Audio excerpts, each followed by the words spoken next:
please Allah, a chance to gain reward I will spend on you, he says, all who spend in good cause. Good deeds are opportunities, sparkling bright and true, raising you in the sight of Allah and adorning Al-Jannah for you. So rush to earn his reward, don't forget the oppressed, and when you go to sleep at night.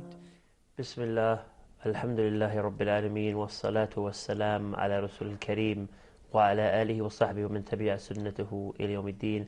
Assalamu alaikum wa rahmatullahi wa barakatuh, and welcome again to your weekly episode of Time to Please Allah, coming live from Dubai.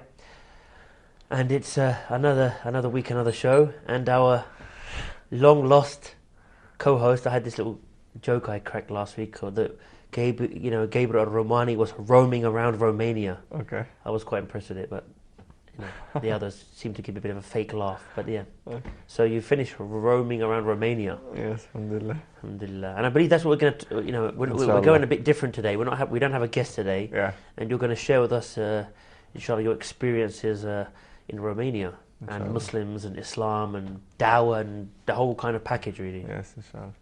Bismillah ar-Rahman ar-Rahim, alhamdulillah, wa salatu wa salam rasulillah, sallallahu alayhi wa sallam. First of all, I have to praise Allah subhanahu wa ta'ala. I want to say it's good to be back, alhamdulillah.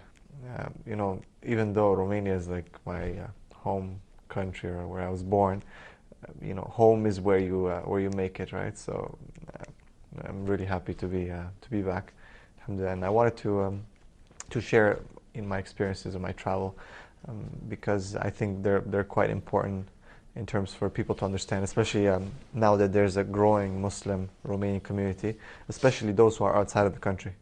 And I know here in Dubai there's quite a few families in Sharjah and even in Dubai, and it's growing, alhamdulillah. The Muslim community is growing, the Romanians, especially the ones who are outside. And it's good for us to understand and to reach out. And I felt recently, I've been doing some work for the Romanian community, this Islam 4RO, that's on YouTube and on Facebook, some basic lectures, trying to explain Islam in simple words to Romanians, to non-Muslims. And but then I realized that there's much more that needs to be done, and I believe as a Romanian I need to try to focus a bit on that community, right? Because there's not that many Romanian-speaking Muslims who are willing to do dawah and who are willing to share this message. So, yeah, inshallah, I'll try to structure it as well as I can and to have some kind of chronology. But basically, I left Romania in 1998, and that is basically 8 years after the Ceausescu regime fell, the communism. And at the time, religion was not allowed, right? There was a period, a 4 years period of communism, but there was a certain time during the time of Ceausescu that religion was not, whether Christian, church, whatever it was shut down. So people basically were, at the time, even though there was a lot of secret movements, underground movements for religion, just to show that, subhanAllah, human beings have this, it's just innate. They need religion. They need God. They need Allah. And as we know, recently there was some interesting articles, even though some atheists have tried to refute it now, but some scientists, some psychologists, and so on, they've discovered what's called the God spot. I remember reading that. Right. That when they used to put up, they were probing inside the head, when they would probe a certain section, they'll have these kind of spiritual feelings, yeah, as they put like a closeness to God is what they termed it in the newspaper, I remember. I was writing a paper just recently for a course. I looked over some of the refutations. They come up with the same kind of, it evolved like that, there's a need for religion. Humans always have to blame it on something else or something, something very unscientific, which is kind of funny because they claim to be scientific. So, yeah, but going back to that, people have this need to worship God. I mean, I remember I heard many stories like that where it's the ex-Soviet countries that were under communism. You hear all the same kind of stories. There was always these people, they were doing it undercover, they were, in the basements, they were still, practicing whatever religion it may be. There was always, they never succeeded, they used to pretend to be communists, many of them, but really they were still practicing being religious undercover. Right. And Islam was one of those religions in Romania that was it was stopped at that time, and there's a long history of Islam in Romania. I mean, you're talking here about with the Ottoman Empire, almost about 600 years. There are some masajid in Romania that are about 500 years old, and the early Muslims that came to that area established themselves specifically in the southern part of Romania. And there's generations after generations, there's Romanian nationals who are of, they're indigenous Muslims, and they've lived there for generations. Their ethnic background mostly are Turks or Tatars, right? And you'll kind of be able to, the ones that are ethnic related to these groups, you'll be able to see, to kind of tell, not all of them, but in general they'll have a little bit of a slight different look, so you kind of know that. Do they still speak their native language? They do, yeah, they do. They keep the native language, and they have a strong tie to Crimea and to Turkey. Mm-hmm. And you'll find that they travel between Istanbul and their areas quite often. So they've been there for a long time. Interestingly enough, there's an official government mufti for the whole of Romania that is appointed by the government, and there are official government imams that are under. I never knew of that. That's a different story, and so they've been there for a long time. I was able to interact with them. So basically, when we arrived in Bucharest in the airport, we basically made our way to Bucharest to a contact that I made through a Romanian lady that's been, mashallah, helping us a lot in a lot of the Facebook work and a lot of the translations and so on. May Allah bless her. And we basically, he told us to come. They're having a tent in one of the parks. It's like basically an information tent for what's going on in Gaza, right? Mm-hmm. So we went there and we found them there, these brothers, and they're distributing pamphlets in Romanian, and they're taking petitions, peacefully and everything. And the Romanian people are, some people are passing by, they're sitting down, they're talking to them. It was the first time I saw like a straight up 100% drunk person, just walking around and screaming and trying to come talk to us. And like, he came about 3-4 times saying the same thing, that I support Gaza and this and that, It was just funny that, you don't really see this in this part of the world, right? So it's just funny to see that. And it was funny to see how the brothers dealt with him, they're talking to him, it was all fine. And basically there's also people passing by and just saying things to them, like just kind of like, Romanians they're the type of people who just kind of walk by and just swear or say something, and that's it, So you'll see some people just like who are very supportive, very understanding. They'll sit down, talk to the brothers, and then some people just kind of pass by and roll their eyes or say something or throw some words that are not so nice and whatnot.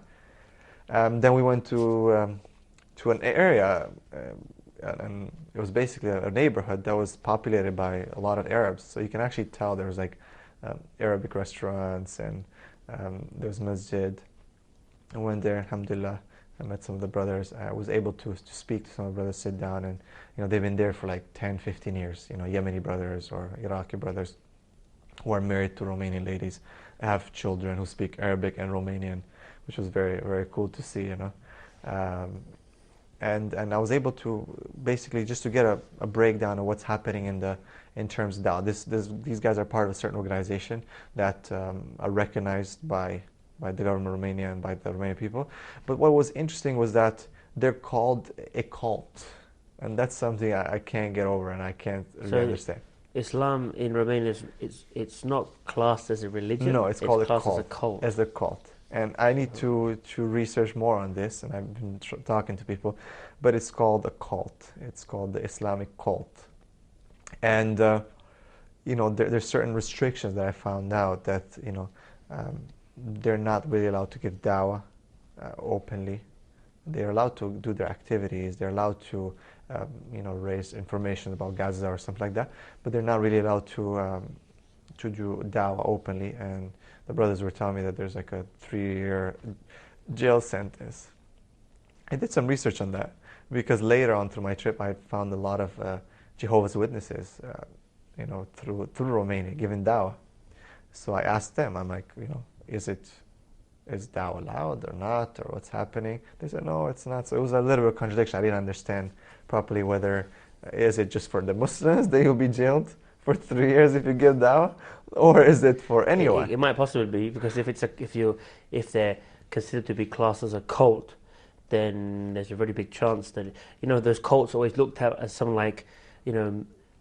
kind of evil, fundamental. That's so if they are a cult, because really Satanism is a cult. So you put. That's what I'm saying. So maybe if they are, A'udhu Billah, putting Islam as some kind of cult, then you would understand that there would be cults are usually kind of to some extent banned or outlawed, or they can do certain things in certain perimeters. So maybe maybe it really is the case. You get put in 3 years for giving cult dawah. So anyway, if someone knows, if any of the brothers or sisters are watching this, Romanians, if they have more information, they can maybe give us a call, or they can go on my Facebook or on our Facebook also, and put the information there. But yeah, basically speaking to the brothers, I got a good understanding of what are the issues that the community is going through there. There are a lot of new Muslims. Specifically, again, we're talking about women coming into Islam, which again to me raises the question as to, because Romania, when it comes to women, it's a very open country, right? Like, women do basically whatever they want, and they're very, objectified and so on. Supposedly they're so free, they can, dress and wear. You cannot, honestly, I cannot, I'll get into a bit later, but describing what it is there in terms of women. But you find that a lot of these women are coming to Islam. That's what if you look at, I recently was reading a report that if you look at if you look at the people, if you look at the women in Europe, or the Muslims, people becoming Muslim in Europe, generally in the world, but they just specify in Europe, 70% of them are women throughout Europe who are becoming Muslim. Right. So that says quite a lot. I rember reading that report, which I probably mentioned in some very early shows, done by an organisation called Faith Matters. They just did, and they in the UK they wrote that in the last 10 years around 5,000. This is the ones who officially do it, of course. Many of us, don't know about you, but I just became Muslim with my friends and in a mosque, but I never got an official certificate. I never went and announced it with the government. So they said there's about 5,000 who officially become Muslim a year, and the average person out of those 5,000 were 25 to 30-year-old English, middle class, well-educated, successful career women who were becoming Muslim. Out of those 5,000 a year, most of them, again, in the UK were women. Yeah. So I had an opportunity to meet some of the brothers and the sisters, and we had a little lecture, I guess, that I tried to do in Romania, because alhamdulillah, I'm planning to educate myself more, and because there's certain terms that you need to be very. You would have to be familiar with, and if religious terms, and if you left Romania at a certain age, and then you're mostly conversing in English, or maybe at home, you're going to use a typical home Romanian. Yeah, but because I studied religion in Romania as a young child, but that's like, you're talking about 98 was my last, maybe up to 2000.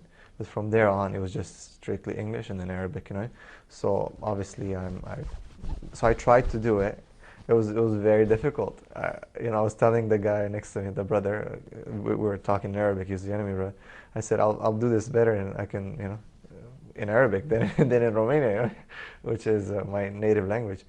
So it was difficult, but it was a good meeting because I was able to ask them questions. That was the good thing. One thing that I realized within this community, the converts or reverts and the Arab community that's coming from the outside, who are mostly running the masajid and the Islamic centers, you're always going to have 2, 3, 4, 5 brothers who are Arabs on the board. Mashallah, they're coming from their countries, they're working there, whatever they do in business.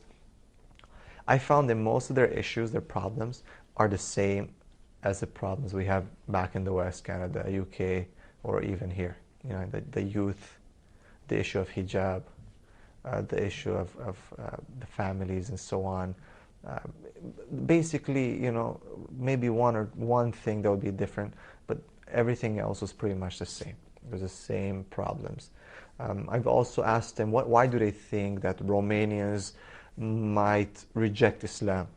And I was expecting to find what was before. When I grew up, it was the whole issue of Turkey, right? But I think things changed now. A lot of people have became more open.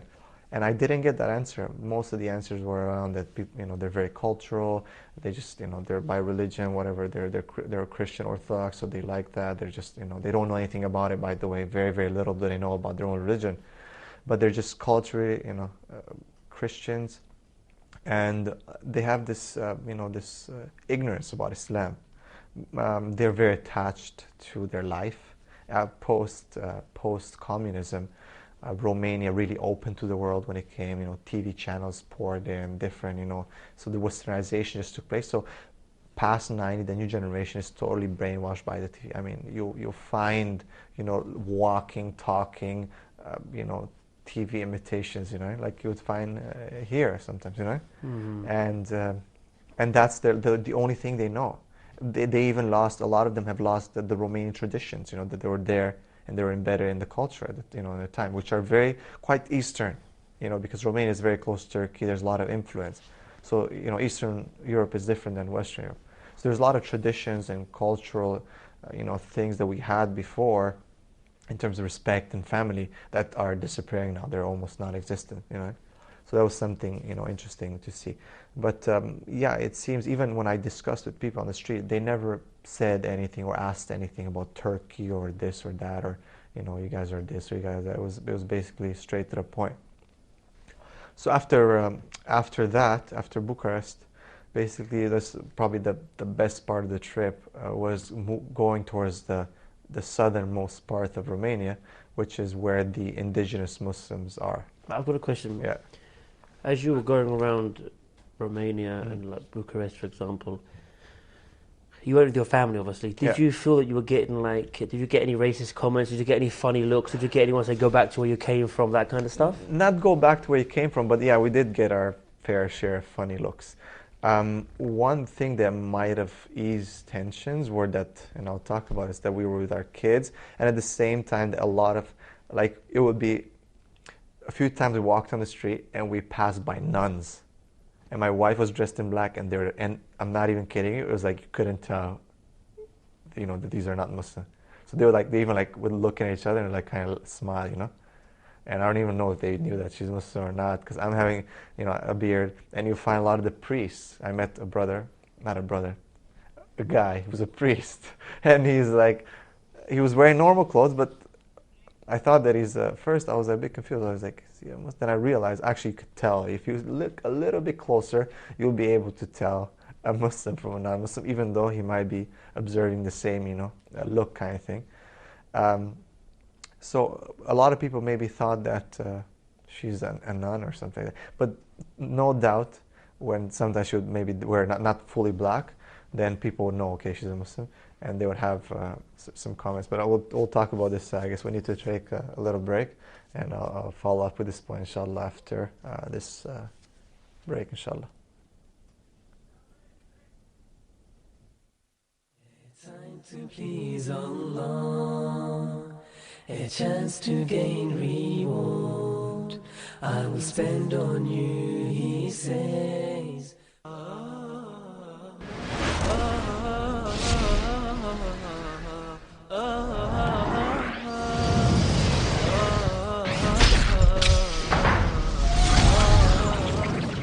We can't just take knowledge and keep it as information. We have to transfer it into action.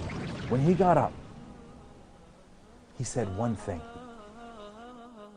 Asalla nas? Did the people pray? In Hajj, for example, the primary example of how multiculturalism really looks like. All equal. I've got a dentist in Canada. Even though he's ripping holes in my teeth, He's got great akhlaq. I love visiting him. Identify the issue. Analyze it. Challenge it. And then try again. Because if you fail, big deal. Try again and keep trying.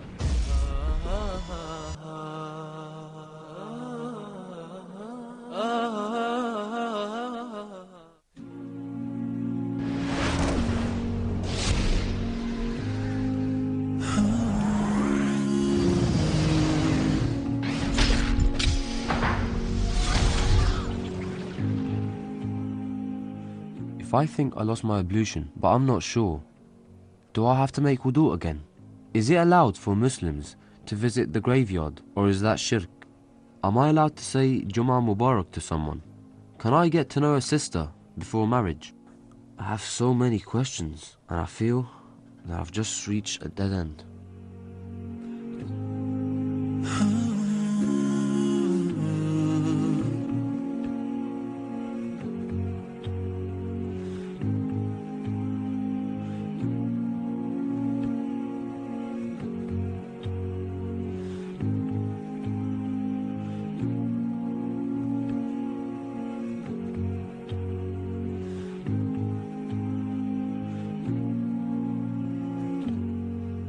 If only I could find someone trustworthy to answer my questions. Someone who speaks based on proof from the Quran and the Sunnah of the Prophet.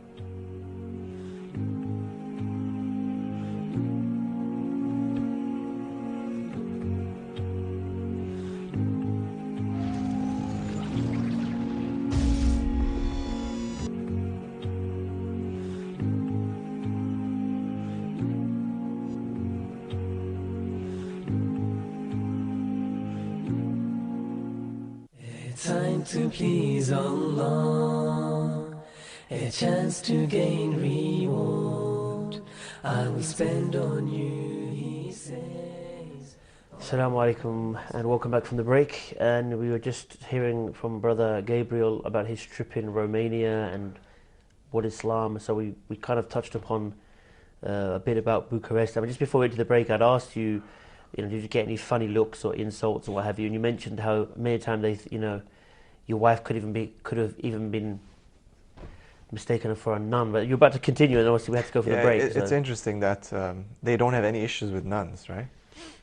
If a nun comes, they're very respectful. But when it's like a Muslim, just the normal people covering themselves, like they understand the fact that a woman committed herself to the church, and that's it. They respect that, like they'll be like, "Wow, she's top," I wish I could do that or something like that. They say, right?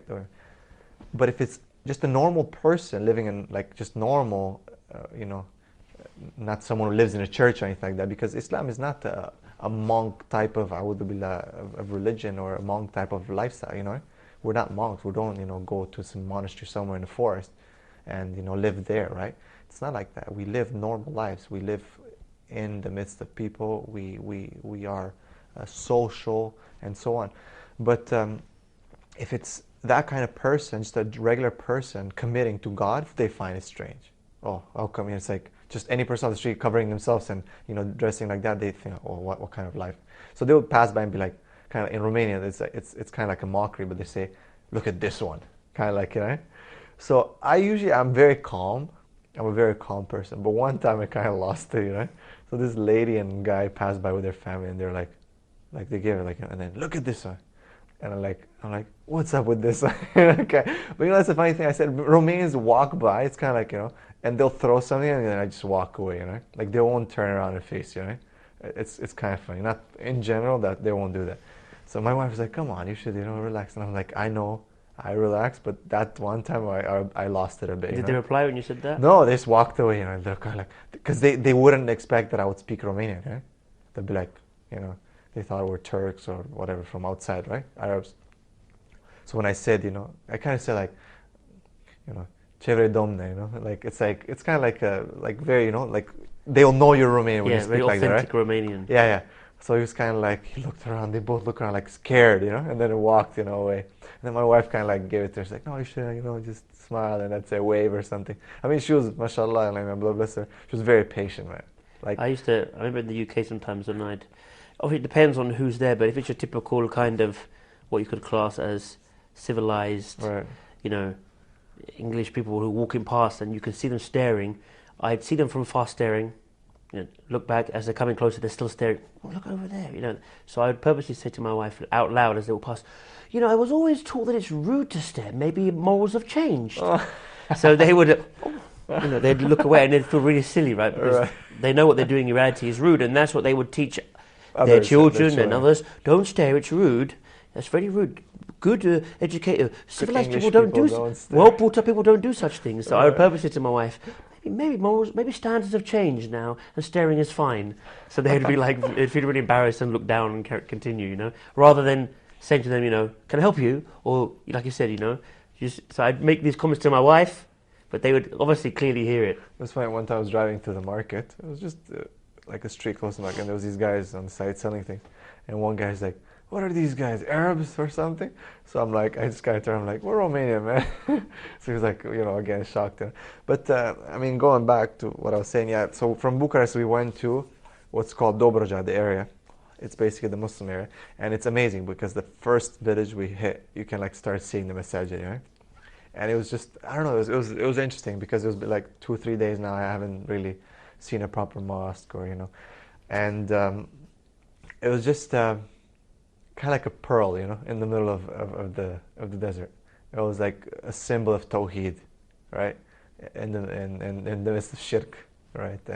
And because you see like, you're driving on the street and you'll see like crosses everywhere and like bloody Jesuses and, you know, statues and churches everywhere, right? And if you notice, Orthodox churches are very depictive of icons, and even on like murals, you know, they have like kind of like drawings on their church walls outside depicting certain scenes from the Bible and so on.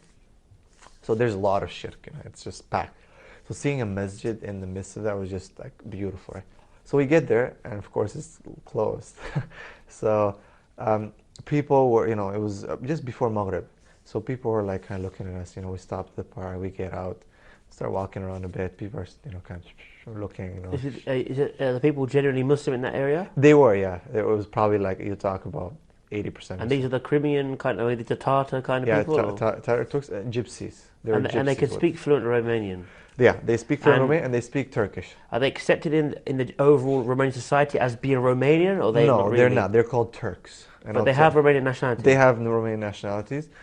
There's basically, you have the Turks and Tatars who are ethnically Turks, Tatars. Then you have the, what they're called, the Roma, which are the gypsies, right? And the gypsies, again, are split in, I believe, 3 categories. They're the Christian ones, they're the Muslim ones, and there's the pagan ones. Okay? The Muslim one call themselves Turks. I don't know why, because they don't come from the area. Actually, if you study, the gypsies are coming from India. Right? They're coming from India, basically.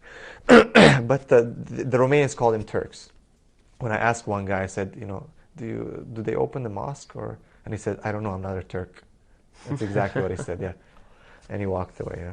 And so, yeah, the mosque was closed. So we started, you know, little gypsy kids would come around us, you know, and like start talking to us, you know, they were very open. So you know, they would, like, we say, Assalamu alaikum, and they would know, wa alaikum salam. So we would start talking to him a little bit, and, you know, is it open, the masjid is open? He's like, yeah, he opens sometimes he doesn't, the imam. And I say, then they say, oh, there's an imam from Istanbul or something, or Turkey, and he lives here in this building, he said.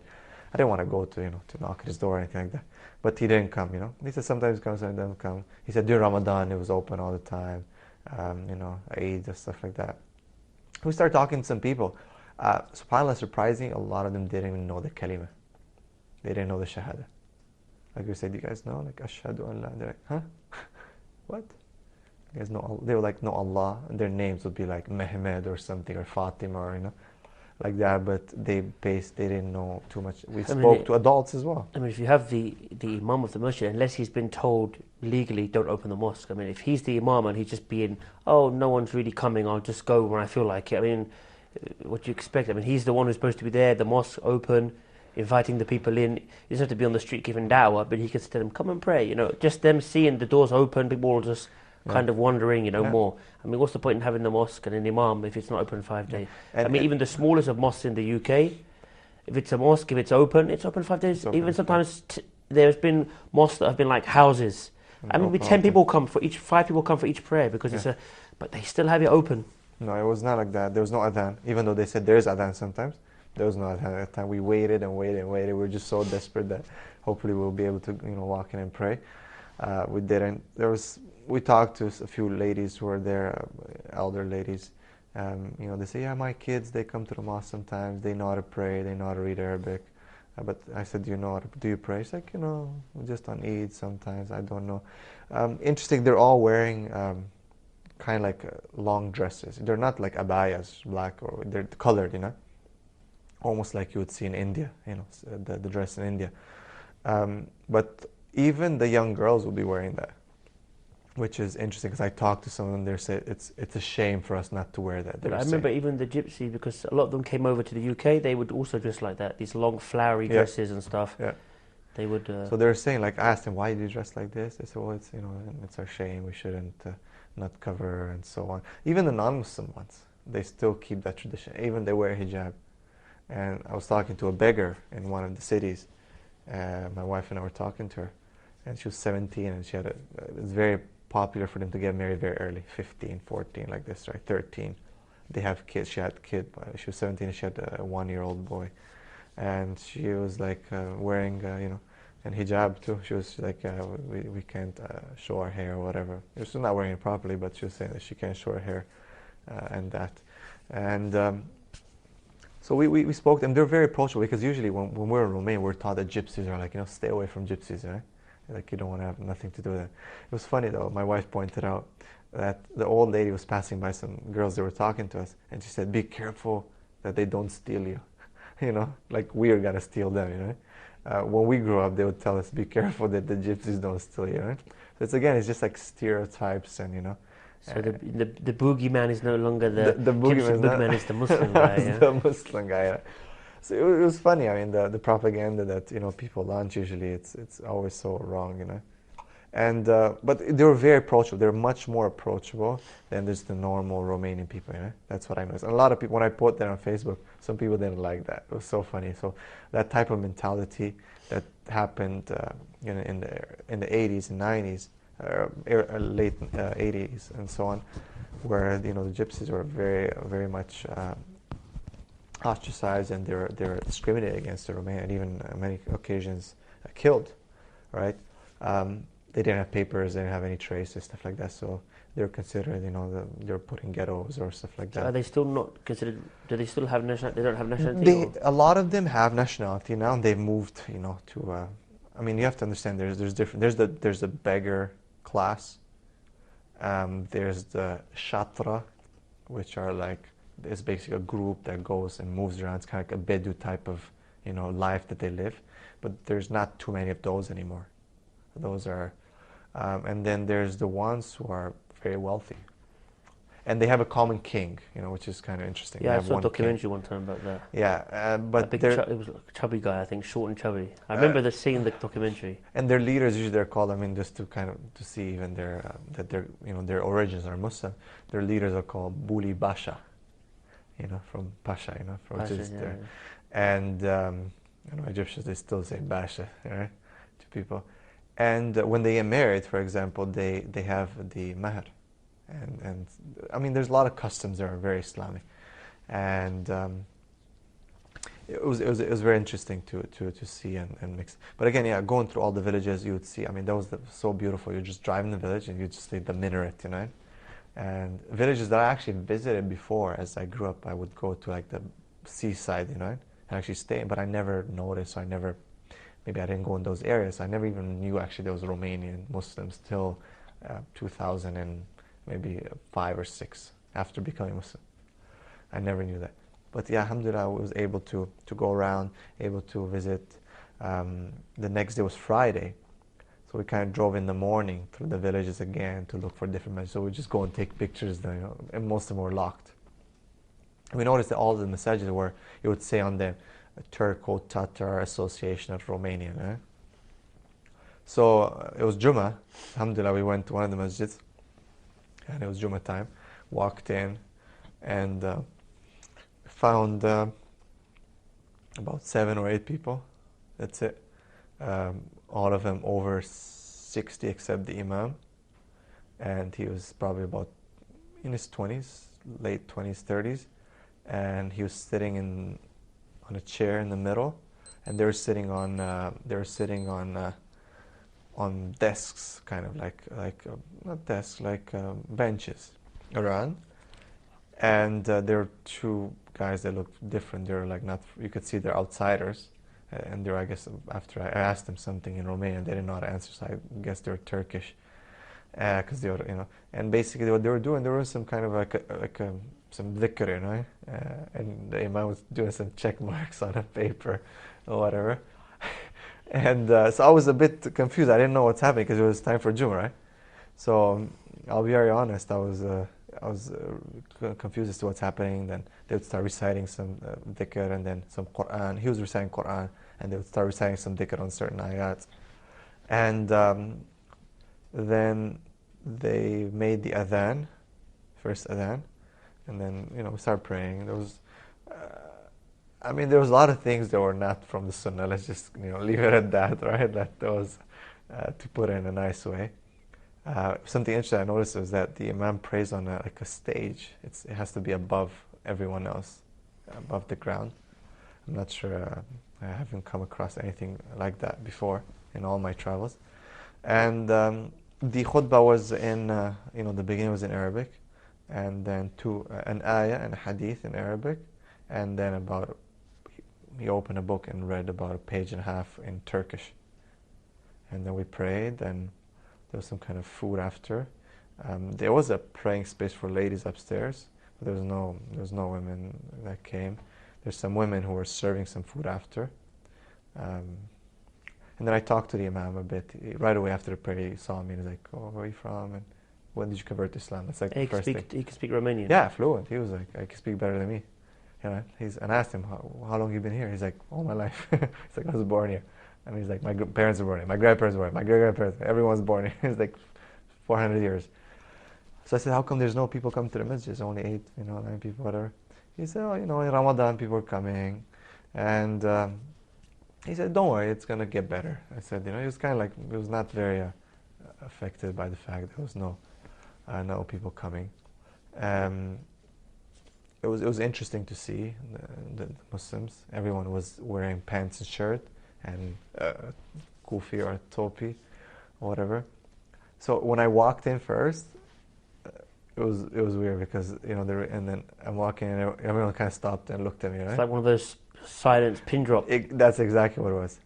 And what I do right away, like just instant kick, I reached in my pocket, picked up my topi, and it was like everyone sigh of relief. That's exactly what it was. I'm not even kidding. It was just funny, but I knew it, because cleared for entry to the mosque. It was so funny, So they're like, kind of everyone went and did whatever they continued and did whatever they're doing. And I just sat down and we prayed and then just moved on and talked to them a bit. Got to know some things about Romania. Asked him a few questions. He was saying it's a very centralized government is doing this. There's a lot of Tatars. I asked him how many. He said there's about a few 100,000, 100,000 or something like that, 200,000. There's about 100 active masajid in that area, and it used to be more, but now some were converted into like museums, or they're just not, or they're destroyed during the communist regime. And next, what we did is we made our way to the mountain area, which was Romania is a very small country. It's not a big country, but it's very beautiful because you have the Black Sea, and then you have the mountains, the Carpathian Mountains, right? And it's just, such a beautiful sight. And just the change, when you go there, leaf change. And even you notice that area is like there's Muslims there. You will see a cultural change, It's something amazing. And I remember that when I went one time from Romania, from Bucharest, through the southern Romania into Bulgaria and then into Turkey. And that change was just amazing, I remember. I think we have a phone call. Assalamu alaikum. Wa alaikum salam wa barakatuh. Yes, brother. Yes, just tuned into the program, and I'm just curious to know, Brother Gabriel. Yes. was he born, did he start into a Muslim family, or he's a revert? I understand he's lived all his life in Romania, but is he a revert, or was he born, are his parents Muslims? Jazakumullah khairan. Barakallah fiqh. No, actually, alhamdulillah, I was born into a non-Muslim family, into a Christian family, and I became Muslim in 2003, about 10 years ago, alhamdulillah. Yeah, MashaAllah. Jazakallah khair. Thank you, brother. So yeah, You talk about before you'd gone through yeah, southern Romania, I think, to Bulgaria, then to Turkey. that was amazing. I mean, that area passing through, you start seeing masajid, in the southern part, and then you pass into Bulgaria, and there's about 30% Muslims there, right? So you start seeing masajid more and more, right? It's just increasing. And in Bulgaria, is it the same thing as well? Ethnic Turks and Tatars? Yeah, there's a lot of ethnic Turks and Tatars there, but there's also Bulgarian Muslims. Pure Bulgarians. Yeah. But it was just nice to see the change, from like a non-Muslim. You did that on this trip? No, it was another trip, a Okay. previous trip, and then entering Turkey, which becomes almost 100% Muslim. It was very very interesting just to see that change. Even the way toilets are made, everything, the way food is given, just total change. It was amazing. So you would kind of notice this as well when we went from the southern part towards the middle part of Romania. You'd see a cultural change. You see the toilets are different. You saw things are different. Food is different, and so on. So we reached the mountain area, the Carpathian Mountains. It was night, and we stayed there. And the funny thing is that bears are they're very popular in Romania. There's a lot of bears, in these areas, right? So you would hear like a lot of weird noises at night, and you would see like. You were camping, or? No, we were in hotels, but like Okay. you're basically in the forest, you're in the mountains, Mhm. So usually we would stop and buy like raspberries or blueberries from the the gypsies on the side of the road, and we would ask them and they were like, yeah, we run into bears all the time. And that was an area, there was lots of Muslims in that area too? In the area there was no more Muslims though. So when you were going to the hotel, how was the reaction from the hotel staff? Yeah, and the interesting. when you're walking or you're having breakfast downstairs or whatever it was? It was interesting. Because the first night where we stayed in the mountains, the hotel owner was very nice. Like he was like, don't worry, because we said we have some dietary restrictions, right? Mm-hmm. He says, don't worry. He's showing me the food. He's like, don't worry, I know, I understand everything. Like they're so nice. They brought us the food in the room. It was excellent. Yeah, I didn't. I don't know. It was quite good. And at the first night. Then we moved to the second night. We went to where we were supposed to go to meet my mom, and to where we were going to actually stay for 12 days or whatever, in that place. That's where we started feeling a bit strange, because there's other people coming from different places. Hungarians were coming, which there's not that many Muslims in Hungary. There's very, very few. So, it was a lot of weird, people were not, guy just kind of like walks up to our apartment to say something, the owner, and I'm like, dude, man, my wife is here. There's, obviously you see over them, and I tried to explain to him, to talk to him. And then, he would later on, he would make certain, comments to other people who would tell us and so on. And it's funny, Romanians, they like to talk a lot behind the back. Sorry, I'm not generalizing, but it's just something that we as a nation have to really, and especially the Muslims who have converted to Islam, the Romanians who have converted to Islam, it's something that I'm sure that we need to struggle with to move away, because by nature, our culture, we discuss people like there's no tomorrow, And it was a difficult thing to do for me, for example, because ghiba in Islam and backbiting and something very, very severe and punishable, and Allah subhanahu wa ta'ala is has compared to eating the dead flesh of your brother. So they talk a lot, so they would smile at you, they'll be like, yeah, and then you hear them like they're chit-chatting outside with over cigarettes. The other thing is alcohol consumption is very open there, so people are drunk a lot, they drink a lot, and so on. So when you drink a bit, you get a bit more brave, right? So a lot of people would come to him you start saying something, right? But as I said before, they usually say stuff, and if you say something back to them, like you stand up to them, they'll walk away usually. Not that brave. But in that village that we were, it was interesting because everyone was not dressed properly. It was like literally like a horrible, sight. And them seeing my wife dressed up, what she was wearing, like you would get a lot of people looking at you.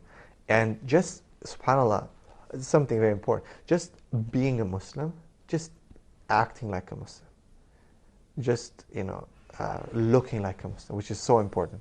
And I'm going to emphasize this point, I'm wearing right now a shirt and a pants, and I wear this at work because they don't allow us to wear kandar. I'm not saying it's fard to wear a thobe.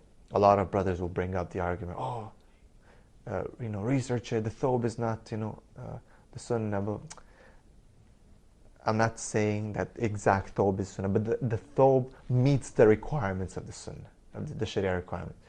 And not just that, let's put that aside. I'm not going to get into the debate. Anyone who would say that the thobe is not following sunnah or doesn't know what he's talking about. If he says that jeans and pants are sunnah, then again he's mistaken. But what I'm trying to say is the issue of identity, is that this represents an Islamic identity and this doesn't.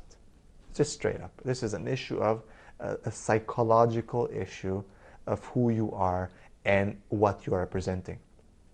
The gypsy is not ashamed to represent, even though he's been ostracized and he's been people are prejudiced against him. And if he changes his dress, people might mistake him for a Romanian. But he sticks to his clothes because he knows this is who he is. This is identity, right? But the Muslims are always willing to compromise, right? Just looking like a Muslim and walking through the village opened up a lot of dawah opportunities. People would just think, or praying, there's no masjid. You would have to pray sometimes in public. And people were waiting, and they came and they would ask us questions after. Let's hold it there. Yeah. And we'll get back from the break, and we'll touch upon that a bit more, inshallah. Join us after the break. It's time to please Allah, a chance to gain reward. I will spend on you, he says. يا ذا الجلال والإكرام يا حي يا قيوم لا إله إلا أنت سبحانك إنا كنا من الظالمين اللهم أحسن عاقبتنا في الأمور كلها وأجرنا من خزي الدنيا وعذاب الآخرة برحمتك يا أرحم الراحمين اللهم أصلح لنا ديننا الذي هو عصمة أمرنا وأصلح لنا دنيانا التي فيها معاشنا وأصلح لنا آخرتنا التي إليها معادنا واجعل الحياة زيادة لنا في كل خير واجعل الموت راحة لنا من كل شر.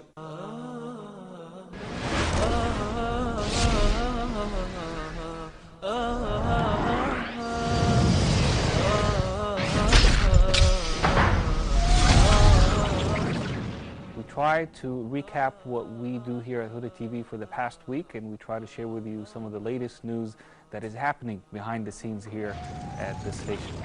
Living Islam would love a cooking show to be aired for Arabic dishes.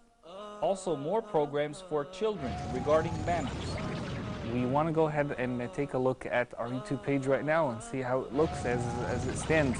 Well, I'm on the screen right now, but I'm not on TV. I'm actually through YouTube, as you can see right there. It's the same exact thing that you see on TV here live. It's exactly the same thing that is on our YouTube page through our live streaming. A great way to stay in touch with us. My first time to call Huda TV, but I like it too much. Because there is no program in Huda TV that it is not important for our Muslims, inshallah.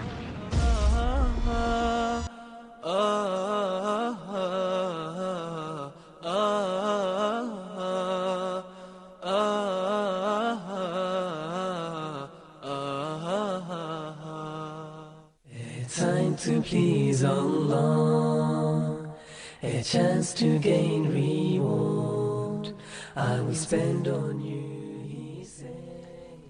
Bismillah ar-Rahman ar-Rahim. Assalamu alaikum wa rahmatullah. We're back after a break. We have about 10 minutes. Inshallah, I'll try to wrap up as much as I can. Yeah, so you'd left off on the point of, I'm assuming this area, it was like that because it was a typical tourist area? Well, yeah, it's a typical, but you would see this in every city pretty much. I mean, literally, on the streets of Bucharest, the capital, is a mother and daughter are competing who can show more skin. Everyone's competing as to who can play the louder music or who can show off the most. And that's a weird thing about, because the economical situation in Romania is not that good. One of the first things that people would ask me when I'm discussing with them was like, how much salary? What's your salary? It's just so weird, you know. I would expect that they would say like, are you guys terrorists or something like that? Are you this or that? They were basically, you know, asking about the money. And you know, Romanians, they like to live the life, you know, but they can't afford it. Even though there are very rich people there, you know, there's a small class that is very, very wealthy. But the normal general, you know, the base salary, the average salary there is about 900 dirhams per month. That's the norm, what's called the norm salary. But you'll find people outside at the coffee shops, sitting there looking like they're living life, sipping on a cup of coffee for 2-3 hours, you know, with their friends, laughing and just, you know, just to feel like they're, you know. And that's a problem that was there when I was there, and it's still there, where you fool yourself and you don't want to think about the reality of life and face certain issues such as, you know, that you're going to die soon and that you should be straight with your Lord. But they like to live this life, right?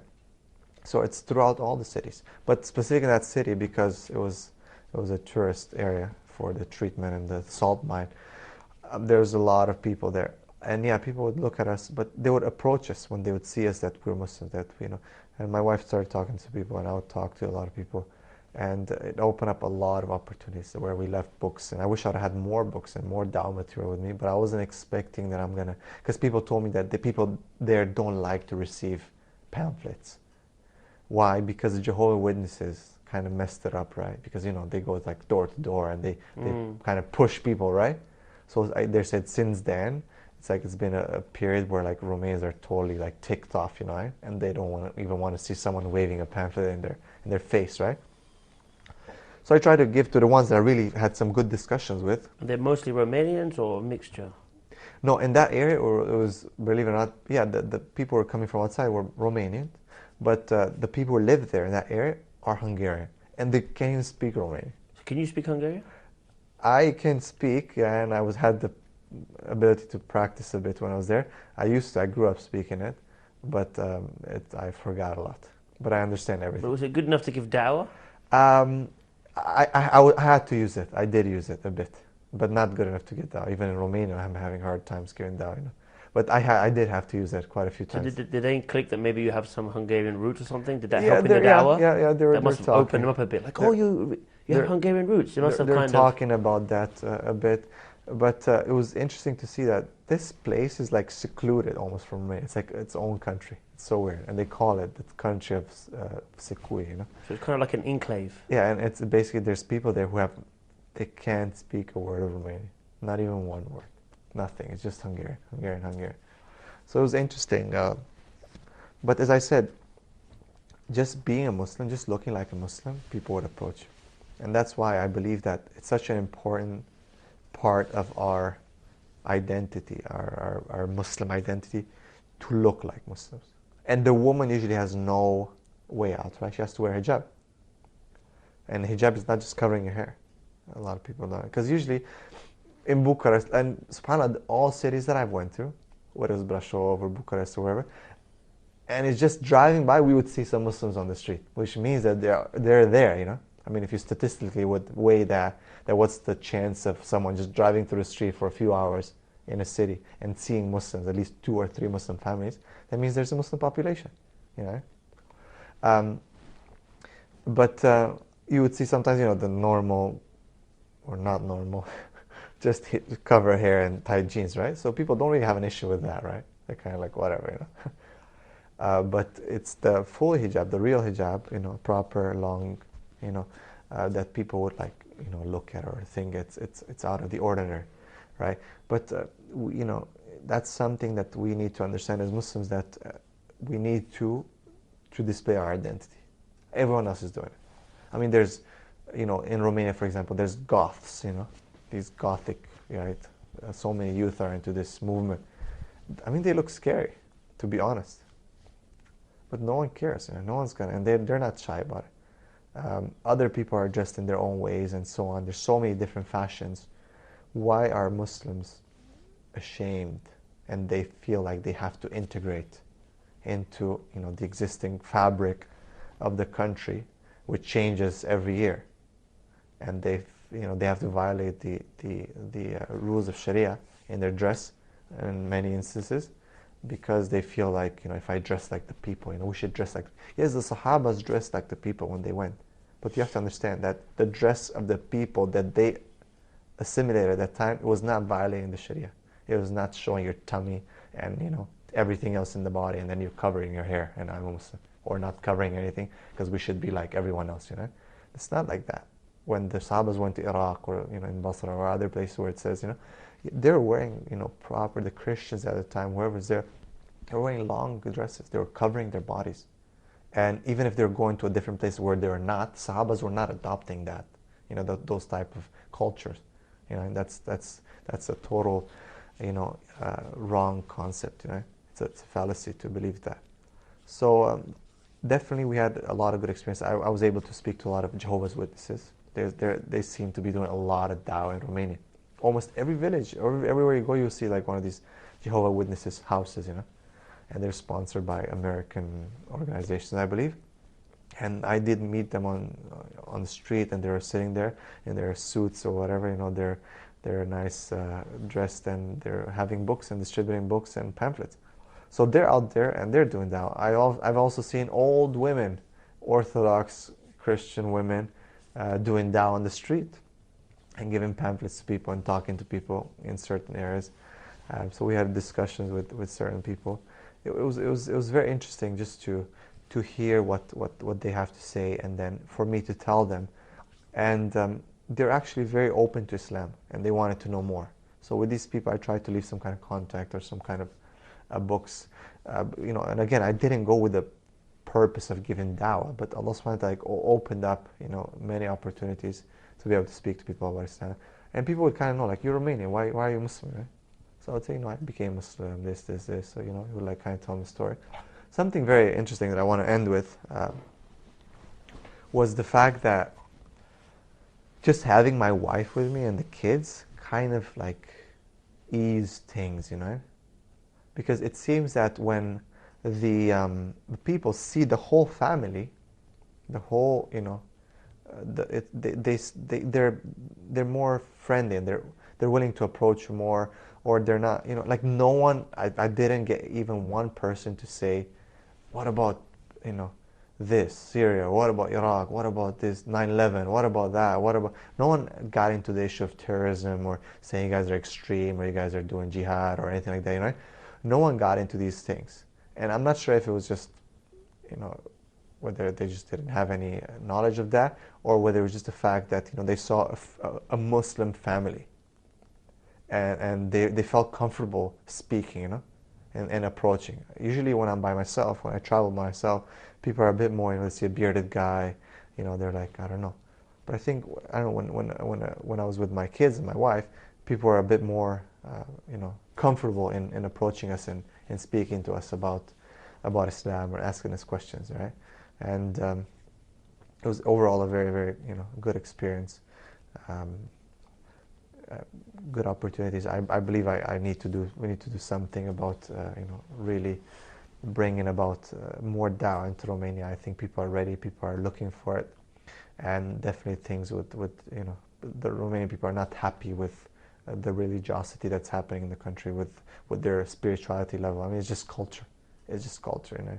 I've spoken to a lot of people, and they're very angry at the church and how the church is being run, and the whole hierarchy and who's in there and who's doing what. So I know they're looking, but they might not know. And because I said some people are holding back on the dawah for whatever reason, then obviously the message is not reaching them. I think we're out of time, alhamdulillah.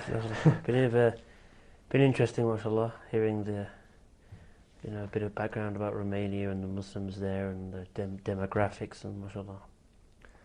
So I think inshallah we're going to go back hopefully sometime soon, and really hopefully I'm trying to, inshallah, if for the viewers, for those who are watching, if you're Romanian, there's the Islam 4 RO. So Islam number 4 and then RO on Facebook.